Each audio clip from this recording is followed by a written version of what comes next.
마음 단단히 먹어야 되네. Film ini menakutkan bukan karena hantunya, tapi karena bikin kita percaya sama orang yang salah. Gue telat 10 tahun bikin konten ini, tapi ya udahlah. Karena gue baru nonton film The Wailing ini gara-gara film psikologi yang gak jelas. Jadinya gue cek Google gitu. Gue cari rekomendasi film sejenis yang seru pastinya. Dan muncullah satu judul, yaitu The Wailing. Film folk horror, tragedi dengan durasi 2,5 jam yang tayang pada tahun 2016. Dan ya, agak telat nontonnya gitu, tapi gue yakin masih banyak orang di luar sana yang baru nonton juga, yang pengen tahu filmnya lebih banyak lagi, pengen ngebedah misterinya, atau sekedar cuma pengen tahu pendapat orang lain tentang film ini. Dan pendapat gue setelah nonton film ini tanpa ekspektasi apa-apa, ternyata filmnya bagus, serem, lumayan mencekam, komedi ringannya juga dapet, dan yang paling penting adalah film ini berhasil bikin gue bingung di 30 menit terakhir. Apakah gue harus percaya sama si dukun atau percaya sama perempuan misterius? Tadinya gue mau percaya perempuan misterius ini, tapi dia bikin si dukun mimisan sampai asam lambung mancur. Terus gue juga mau percaya sama si dukun, tapi kata Ferry Irwandi, kebanyakan dukun itu penipu. Jadi gue mau bahas film The Wailing ini di segmen Movie Explain. Untuk menjawab siapakah yang jahat di film ini, siapa yang baik, kenapa dan bagaimana tragedi di desa ini terjadi. Peringatan spoiler buat yang belum nonton, dan karena gue baru nonton film ini sekali, jadi harap dimaklum kalau teori gue ini agak liar gitu. Oke, kita langsung bahas filmnya. Saat kita nonton film, pasti kita bertanya, kenapa ini harus terjadi ke pemeran utama? Dan inilah yang jadi pertanyaan Jonggu ke si dukun di pertengahan film. 왜 하필이면 우리 딸내미냐고. 그 어린 것이 무슨 죄를 졌다고. Si dukun jawab, saat kau memancing ikan, apa kau tahu akan dapat ikan apa? Enggak dong. Nah, si dukun juga kayak gitu. Dia cuma memancing, melemparkan umpan, dan putrimu lah yang memakan umpan itu. Omongan si dukun ini sangat literal, karena dari awal film kita udah dikasih lihat si orang Jepang lagi mancing di pinggir sungai dan memasangkan umpan di kaya pancingan. Terus film dimulai dengan adegan Jonggu yang dipanggil ke TKP untuk memeriksa kasus pembunuhan petani ginseng. Di sana dia lihat si pelaku yang budug, itu kan dia punya penyakit kulit. Karena si pelaku seharusnya bukan orang gila dan tidak tercium bau alkohol, jadinya polisi ngecek ke tempat tinggal si pelaku yang dekat kandang babi. Di sana, Jonggu lihat ada bunga snapdragon yang udah layu. Terus di dalam rumah si pelaku itu ada sebuah sarang. Nah, mungkin ini bukan sarang itu, tapi tempat ritual pembangkitan mayat seperti yang dilakukan pada mayat yang ada dalam mobil ini. Terus malamnya di kantor polisi, pas mati lampu, Jonggu ngelihat penampakan wanita tanpa busana. Dan besoknya pagi-pagi ada adegan mobil goyang, kayak di GTA San Andreas. Nah, adegan ini tuh kayaknya nggak penting gitu, nggak perlu, nggak seharusnya diadakan di film. Tapi, sebenarnya inilah yang mengisyaratkan apa yang akan terjadi selanjutnya. Kegiatan si Jonggu dan istrinya di dalam mobil goyang ini ketahuan sama Hyojin, anaknya. Abis itu Hyojin dibeliin hadiah penutup mulut sama bapaknya, terus mereka ngobrol di pinggir sungai. Di sini Jonggu bertanya ke anaknya, seberapa banyak dia lihat kegiatan orang tuanya itu. Dan ternyata Hyojin lihat semuanya, bahkan itu bukan yang pertama kali katanya. Jadi artinya si Hyojin ini udah punya konteks nih, dia udah ngerti hubungan seksual. Terus sore, menuju malam, ada kasus pembunuhan kedua yang korbannya lumayan banyak. Sampai rumah TKP terbakar gitu. Terus si Jonggu diserang sama perempuan. Nah, di sini Jonggu ketemu sama si orang Jepang. Malamnya dia dapat kiriman baju bersih dari Hyojin. Nah, di sini sikap Hyojin ini agak beda gitu sama bapaknya. Si Hyojin ini udah galak. Beda dari Hyojin yang kita lihat sejak awal film. Malah waktu di pinggir sungai, dari ngomongnya, dari gesturnya aja itu udah kelihatan dia tuh anak baik gitu. Nah, besoknya si perempuan yang sempet nyerang Jonggu sekarang udah gantung diri. Dan diketahui kalau ternyata dia pelaku pembunuhan dan rumah kebakaran itu adalah milik dia. Terus waktu Jonggu makan siang sama temennya, disinilah dia dapat kabar kalau ternyata si perempuan atau si pelaku itu sebelumnya pernah diperkosa sama orang Jepang.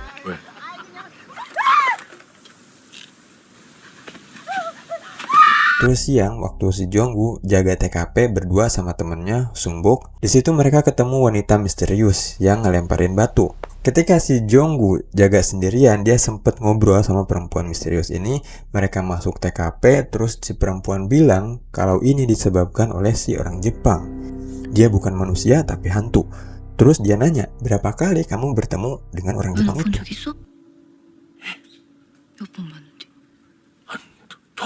Si Jonggu jawab 2 kali. Dia ketemu orang Jepang itu 1 kali di TKP, terus 1 kali lagi di mana? Yes. Mereka ketemu di pinggir sungai waktu sama anaknya. Mungkin disinilah Hyojin makan umpan dari si orang Jepang. Dia tertarik untuk berinteraksi, dan yang terjadi selanjutnya adalah dia diserkepoka sama si orang Jepang, seperti yang terjadi pada perempuan sebelumnya. Dan kapan itu terjadi? Mungkin setelah bapaknya pergi kerja, dia nyamperin orang Jepang itu lagi, atau ketika dia pulang sekolah, dia ketemu si orang Jepang itu lagi, karena sepatu yang dipakai saat di pinggir sungai beda dengan sepatu yang ditemukan di rumah orang Jepang. Mungkin mereka berinteraksi tidak hanya 1 kali gitu, dan apakah itu karena dipaksa atau murni rasa penasaran Hyojin karena udah lihat orang tuanya? Gue gak tahu, karena gak ada kepastian tentang itu, tapi yang jelas pernah ada interaksi antara Hyojin dan si orang Jepang. Dan ini diperjelas lagi dengan buku Hyojin yang awalnya rapi, berubah jadi banyak coretan, dan ada beberapa gambar yang sepertinya sedikit menceritakan apa yang sebenarnya dia alami. Dari gambar-gambarnya menurut gue ini udah jelas maksudnya apa, karena kelihatan bentuk manusia, disitunya ada merah-merah gitu kan, bahkan ada 2 gambar yang seperti itu. Terus ada juga gambar sejenis benda tumpul, bahkan ada gambar muka iblis atau Oni yang mirip dengan wujud asli si orang Jepang di akhir film setelah face reveal. Dan ini diperjelas lagi dengan respon Hyojin ketika bapaknya meriksa badan dia untuk memastikan apakah ada penyakit kulit. 오밤중에 딸내미 치마 걷어올리고 뭐드냐고. 말을 하라고 이 씨발놈아. 말을 하라고 이 개새끼야. Nah, reaksi ini tuh kayak respon terhadap sebuah trauma, dan yang menyebabkan dia semakin menggila karena dia emang udah kesurupan atau udah tertular lah gitu. Bahkan sebelumnya ketika dia ditanya tentang sepatu yang ditemukan di rumah orang Jepang, reaksinya juga kayak gini. Dan by the way, di rumah seorang Jepang ditemukan ada buku Kama Polyester. Itu juga udah jadi clue sebenarnya. Terus kalau misalkan penyakit ini didapat karena berhubungan kresek sama si iblis, bagaimana dengan kasus laki-laki yang punya penyakit yang sama?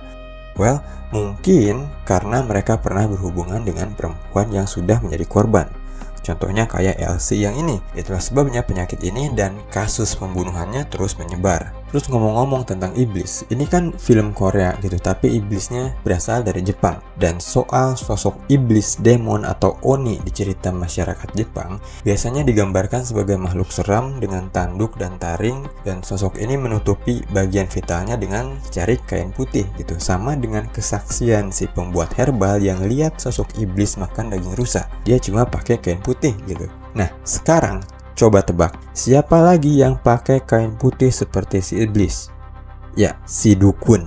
Seperti pengetahuan umum, kalau dukun itu bekerja sama dengan iblis, setan, jin, di film ini juga sama, si dukun kerja sama dengan si iblis. Dan petunjuk kejahatan si dukun ini diperlihatkan dengan jelas gitu. Si dukun pergi mengendap-endap ke rumah calon korban dengan tujuan ngambil foto korban setelah tragedi. Sedangkan kalau si iblis dia ngambil foto calon korban sebelum tragedi. Nah, si dukun ini sebelumnya udah datang ke rumah Jonggu, mungkin tujuannya untuk ngambil foto gitu, tapi dia sial malah ketemu si perempuan misterius. Dia sampai dibikin mimisan, malah asam lambungnya ikut mancur gitu.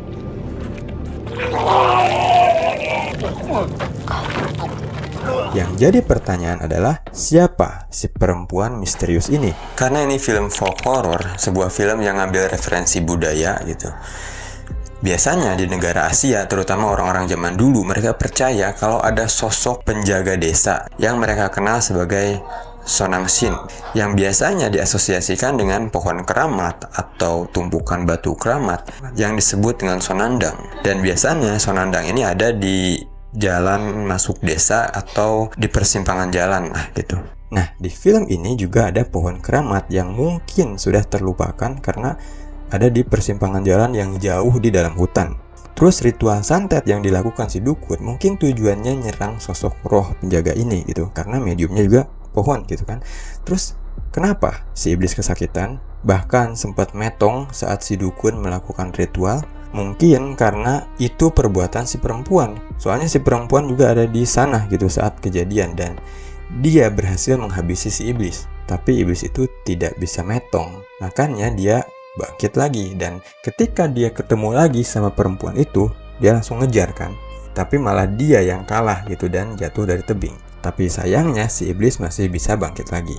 Terus waktu si dukun datang ke rumah si Jonggu, dia mungkin mencoba menghancurkan perlindungan dari roh penjaga gitu. Di situ dia sempat ngancurin gentong kecap yang ternyata isinya burung gagak. Terus dia ngomong, 겁나 징상스러운 놈이구만. dan waktu si dukun mau kabur dari perempuan ini juga dia sempat diserang burung gagak. Jadi mungkin si perempuan itu memang mencoba untuk menjaga warga desa gitu. Dan sebenarnya film ini tuh membicarakan tentang kepercayaan. Kalau seandainya Jonggu percaya aja sama si perempuan, ketika perempuan itu bilang kalau dia udah siapin perangkap untuk si iblis, pulanglah setelah ayam berkokok 3 kali katanya kan. Di sini Jonggu malah percaya sama si dukun. Jadinya perangkap si perempuan langsung layu. Dan sejak awal film kita udah lihat bunga Snapdragon yang layu. Jadi sosok penjaga desa ini memang selalu mencoba menyelamatkan orang-orang desa, tapi dia selalu kalah gitu. Dan ini adalah kritik untuk umat beragama di dunia. Karena ketika Tuhan yang penuh kasih dan sayang menawarkan pertolongan dan perlindungan, manusia malah berpaling darinya. Manusia malah mencari pertolongan pada dukun, bahkan bersekutu dengan iblis gitu. Dan dari awal film kita udah dikasih kutipan dari Bible. Sentuh aku dan lihat sendiri. Hantu tidaklah berdaging ataupun bertulang, seperti yang kalian lihat, aku punya. Dan kalimat inilah yang keluar langsung dari mulut sang iblis sebagai tipu daya pada murid pendeta. Sang iblis dengan tangan yang berlubang sebagai bentuk penghinaan pada Yesus.